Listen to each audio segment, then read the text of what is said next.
Kan kayak WA itu kan aplikasi, ya kan?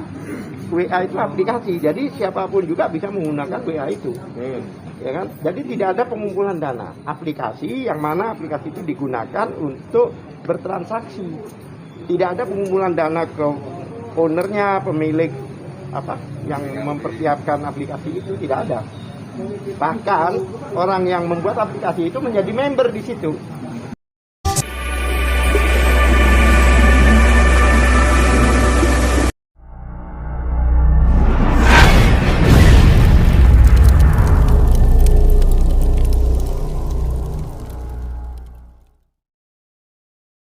Alhamdulillah hari ini sidang pemeriksaan saksi mahkota. Saksi mahkota ini artinya para terdakwa yang ada 6 orang itu satu sama lain bersaksi. Yang mana hari ini adalah sidang terakhir yaitu pemeriksaan terdakwa. Sehingga ditetapkan tadi untuk tanggal 27 jaksa sudah diharapkan dan diharuskan bahkan mengajukan tuntutan, ya kan? Yang mana nanti biasanya setelah 1 minggu, setelah itu baru kami pembelaan atau pledoi yang biasa kita sebut pledoi. Jadi sidang ini sudah selesai, tinggal istilahnya jawab menjawab lah, nanti ada replik, ada duplik, baru putusan. Diharapkan pertengahan bulan depan ini sudah putus. Tadi ini terbukti bahwa Ani punya hitung-hitungan sendiri sejak Agustus sampai November cuma 6 miliar. Dan juga pelapornya itu hanya Mulyana. Jadi tidak ada 3 orang, 2 orang yang melaporkan AY itu pun tidak. Satu tidak hadir, yang namanya Munif. Kemudian kemarin yang namanya Roswati itu tidak hadir, tapi tidak sebagai pelapor, tapi sebagai saksi. Jadi pelapornya hanya satu, hanya Mulyana untuk semua perkara, ya kan? Nah, tadi kami sempat tanya ke JPU, 2 alat bukti apa yang dipunyai oleh JPU tidak menjawab, ya kan?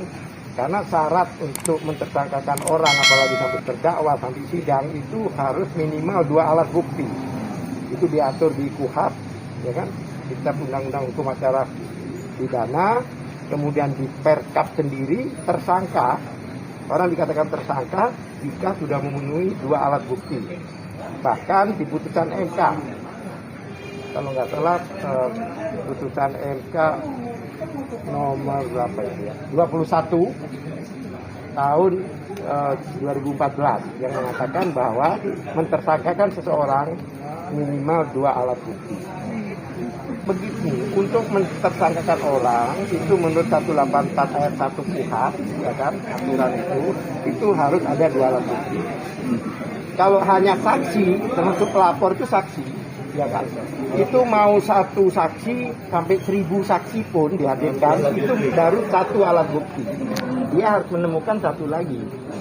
Kalau itu surat pun katanya tidak, menurut ahli pidana kemarin tidak mempunyai kekuatan pembuktian. Karena apa? Karena fotokopi, harus asli, ya kan? Mau apa lagi buktinya? Kalau masalah kemarin flashdisk apa nggak bisa, karena menurut pasal 6 Undang-Undang ITE, Undang-Undang nomor 11 2008 harus bisa diakses. Akses itu melalui internet.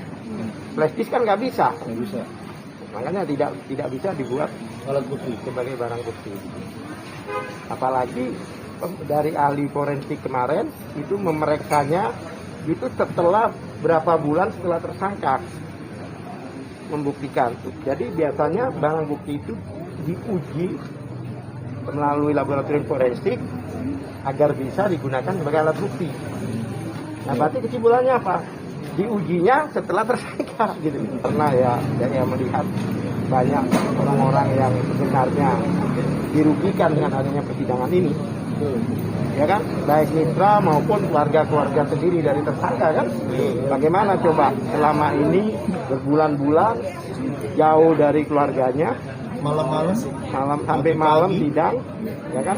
Yang mana belum tentu mereka ini bersalah. Memang di dalam prinsip ya di hukum pidana itu ya pasal 1 ya di undang-undang hukum pidana itu mengatakan bahwa jika belum ada undang-undang yang mengatur maka tindak pidana itu tidak ada gitu loh.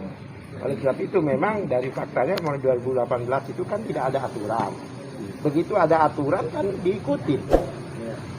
Tapi dari awal pembuatan aplikasi itu sudah didaftarkan di Kementerian Meninfo kan? Berarti apa? Itu adalah menyediakan aplikasi, bukan mengumpulkan dana. Ya kan? Kayak WA itu kan aplikasi. Ya kan? WA itu aplikasi. Jadi siapapun juga bisa menggunakan WA itu.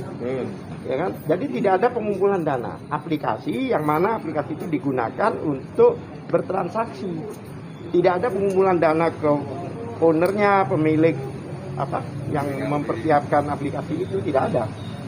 Bahkan orang yang membuat aplikasi itu menjadi member di situ. Ya kan? Kalau dengan ada kekayaan sebelumnya itu karena AY ini terdakwa ini yang didakwa ini memang sebelumnya bermain di pasar internasional kripto. Bukan karena edisi cash, bukan. Sebelumnya dia Edinar. Iya, Edinar itu dia bermain di internasional. Ya kan?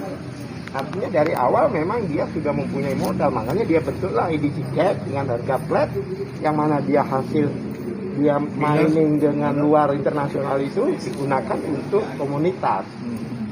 Sehingga diputar ke sini gitu loh. Yang mana tujuannya untuk mensejahterakan para anggota, artinya berbagi keuntungan lah istilahnya begitu. Ya kan? Berbagi manfaat bukan keuntungan. Faktanya kan tidak ada yang ada masalah. Ya saya yakin dengan doa banyak ini orang ya insya Allah ada yang terjabah kan. Ya, apalagi dari jauh dan sebagainya ya kan karena ini bukannya sesuatu yang menurut saya loh ya, sesuatu yang dilarang oleh agama. Karena ini bertransaksi dan tidak ada yang dirugikan dan sudah tahu gamenya seperti apa kan. Ya, sudah ada regulasinya, ya. Di Bapeti dan dimanapun sudah ada. Ada, kalau izinnya lengkap, nggak usah khawatir. Kalau dibilang tanpa izin, ya keliru. Satu, seandainya dikenakan pasal tanpa izin yang Undang-Undang Nomor 7 tahun 2014 nggak bisa karena sudah diganti Undang-Undang Omnibus Law, Undang-Undang Nomor 11 tahun 2020. Jadi sudah tidak bisa diterapkan lagi. Dakwanya sudah tidak valid lagi untuk izin. Untuk skema sudah, ya pokoknya semuanya tidak kenal. Mitra-mitra banyak yang nanya nih Pak Al-Katsiri terkait barang bukti sitaan kemarin. Apakah itu bisa seandainya Pak Ayah dinyatakan menang, apakah itu bisa kembali ke Pak Ayah atau bagaimana? Ya kalau memang di dalam hukum kalau bersalah ya harus kembali. Tidak bersalah. Sorry, kalau tidak bersalah ya harus dikembalikan.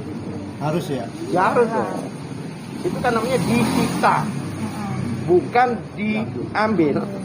Disita sementara ya kan. Jadi Anda nggak punya STNK, Anda jalan nggak punya SIM, disita motornya. Tapi begitu Anda tunjukkan ada SIM, ada STNK, dikembalikan. Kalau dikembalikan berapa persen, Pak? Ya keseluruhan. 100%. Kalau ada kekurangan ya kita masalahkan.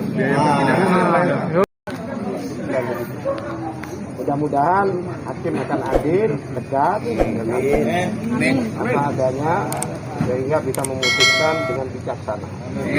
Yang jelas kami butuhkan dukungan dan doa dari teman-teman.